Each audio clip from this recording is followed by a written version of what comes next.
বৃহস্পতিবার থেকে ত্রিপুরায় শুরু হলো ঐতিহ্যবাহী খার্চি পুজো মেলা।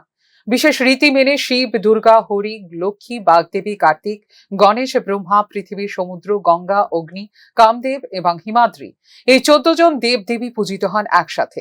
আষাঢ় মাসের শুক্লা অষ্টমী তিথিতে খার্চি পুজোর সূচনা হয়, চলে 7 দিন। দিন তারিখের হিসেবে 267 বছরে পা দিল এবারের খার্চি। 1948 সালে ত্রিপুরা ভারতভুক্তির পর থেকেই এই পুজো ও মেলার দায়িত্ব নেয় রাজ্য সরকার।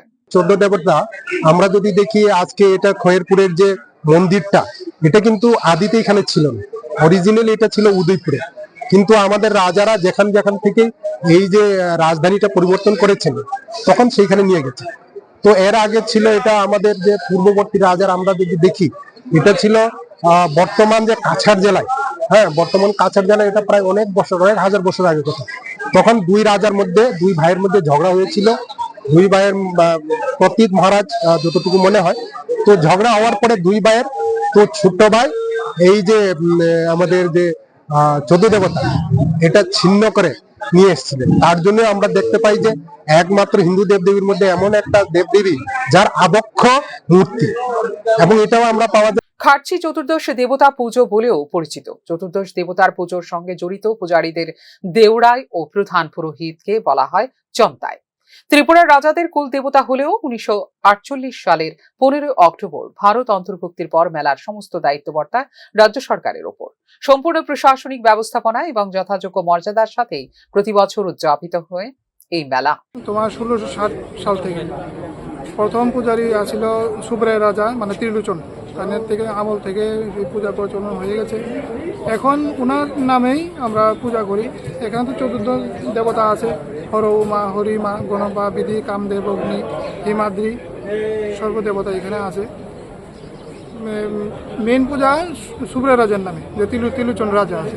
এখন আমাদের রাজা বুপাগরা প্রদ্যুৎ কিশোর দেববর্মার নামেও পূজা হয়, এবং উনি রাজা আমাদের ত্রিপুরা রাজ্যে। কয়দিন থাকে? 14টা। 1760 খ্রিস্টাব্দে মহারাজা কৃষ্ণ কিশোর মানিক্যের হাত ধরে পুরনো হাভেলিতে সূচনা হয় চতুর্দশ দেবতার পুজো। মূলত উপজাতিদের উৎসব হলেও জাতি উপজাতির অপূর্ব মেল বন্ধনে বছরের পর বছর সমৃদ্ধ হয়ে আসছে ত্রিপুরা খার্চি উৎসব।